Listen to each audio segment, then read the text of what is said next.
అందరికీ నమస్కారం. నేను మీ నాగార్జున రెడ్డి. ప్రస్తుతం ఏపీలో చంద్రబాబు ముఖ్యమంత్రి అయిన తర్వాత గత 2 సంవత్సరాలుగా రైతుల పరిస్థితి ఆగమ్య గోచరంగా మారింది. ఎందుకంటే రైతు పండించిన ప్రతి పంట గిట్టుబాటు ధర లేక,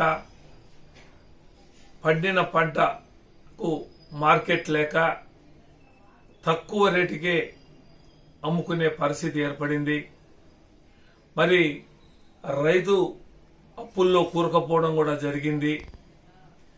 మరి రైతే రాజు, రైతే దేశానికి వెన్నెముక అని ఒకప్పటి మాట నేడు రైతు పరిస్థితి నడ్డి విరిగి పరిగిపోయే పరిస్థితి ఏర్పడింది.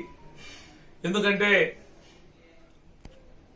ఎరువుల పరిస్థితి చూస్తే గతంలో ఎన్నడూ లేని విధంగా గత సంవత్సరం రైతులు బ్లాకులో పెట్టి యూరియా, డిఏపి కొనడం, ఇప్పుడు రైతులకు సంబంధించి యూరియా మరి అదే ఫాస్ఫేట్, డిఏపి, ఫాస్ఫేట్ ఈ దొరకాలంటే అగ్రికల్చర్ ఆఫీసర్తో రాయించుకొని పోతేనే షాపుల్లో ఈ రోజు ఇవ్వడం జరుగుతూ ఉంది.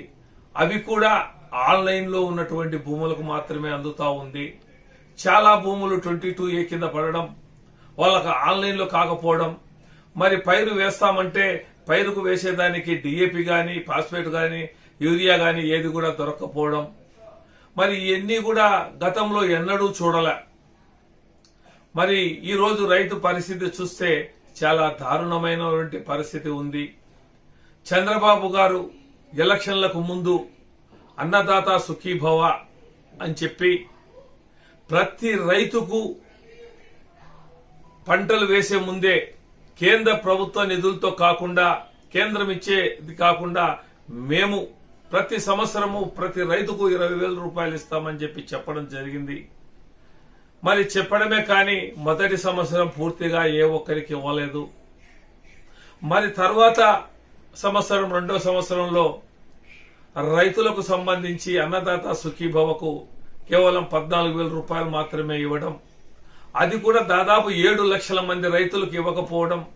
ఎందుకంటే భార్య అంటే భర్త చనిపోతే భార్య పేరుతో ఎక్కినను అటువంటి దాంట్లోకి ఇవ్వడంలా, కొన్ని భూములు 22A కింద పడ్డము, ఇలా చాలా రకాలుగా 7 లక్షల మంది రైతులకు ఎగనామం పెట్టడం కూడా జరిగింది.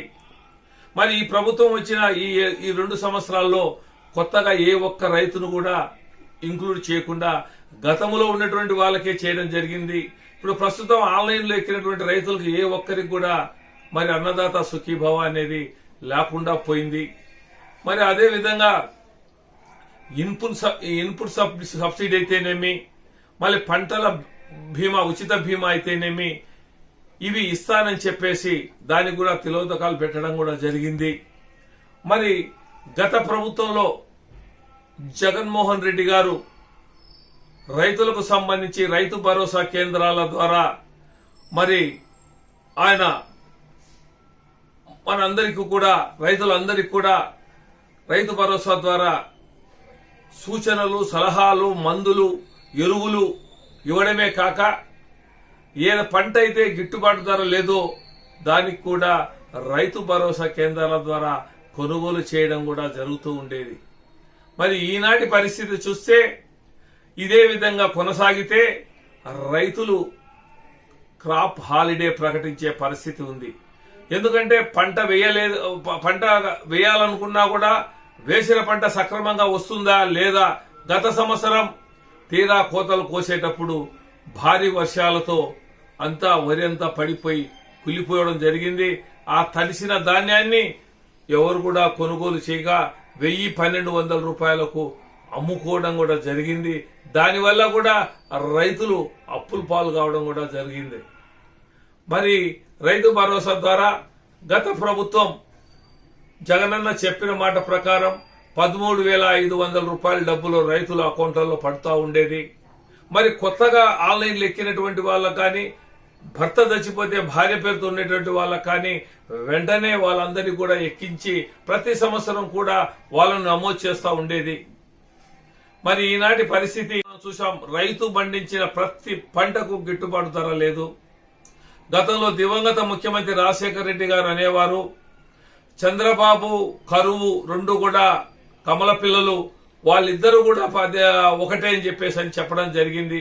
చెప్పడమే కాదు, గతంలో 3 సంవత్సరాలు ఆయన 3 దఫాలుగా ముఖ్యమంత్రిగా పనిచేయడం చేసినప్పుడు గాని ఇప్పుడు గాని ఎప్పుడు కూడా కరువే వస్తా ఉంది. అతివృష్టి లేకుంటే అనావృష్టి అని చెప్పేసి ప్రజలందరికీ కూడా ఈ రోజు అర్థమవుతా ఉంది. జగన్మోహన్ రెడ్డి గారు ఉన్నప్పుడు ఈ 5 ఏళ్లు రైతులకు సంబంధించి రైతే రాజుగా వెలగడం జరిగింది. కానీ ఆ పరిస్థితి ఈనాడు లేదు. కాబట్టేసి రైతులకు ఖచ్చితంగా ఈ ప్రభుత్వం చెప్పిన మాట ప్రకారం రైతులకు గిట్టుబాటు ధర ప్రకటించాలి. ఎరువులు సక్రమంగా గతంలో మామూలుగా షాపుల్లో దొరికే విధంగా చేయండి. ఈ రోజు ఆన్లైన్ లో లేనివంటి వాళ్ళు 22లో ఉన్నటువంటి భూములకు సంబంధించి వాళ్ళు పైరు వేసుకోవాలంటే ఎలా వేసుకుంటారు? యూరియా ఫాస్ఫేట్ లేకపోతే ఒక్కసారి గమనించండి అధికారులు, ప్రభుత్వం కూడా గమనించి ఖచ్చితంగా రైతు అనేవాని అందరికి కూడా ఖచ్చితంగా ఎరువుల పరిస్థితి చాలా దారుణంగా ఉంది ఆంధ్రప్రదేశ్ లో. దానిపైన ఖచ్చితంగా చేస్తేనే రైతు పైరు పండించుకొని మరి సుఖంగా సంతోషంతో ఉంటాడు. కానీ ఆ పరిస్థితి ఈ ప్రభుత్వంలో కనిపించడం లేదు. మళ్లీ జగనన్న ఎప్పుడు ముఖ్యమంత్రి అవుతాడా, ఎప్పుడు వస్తారా అని చెప్పేసి ప్రజలు ఎదురు చూస్తూ ఉన్నారు.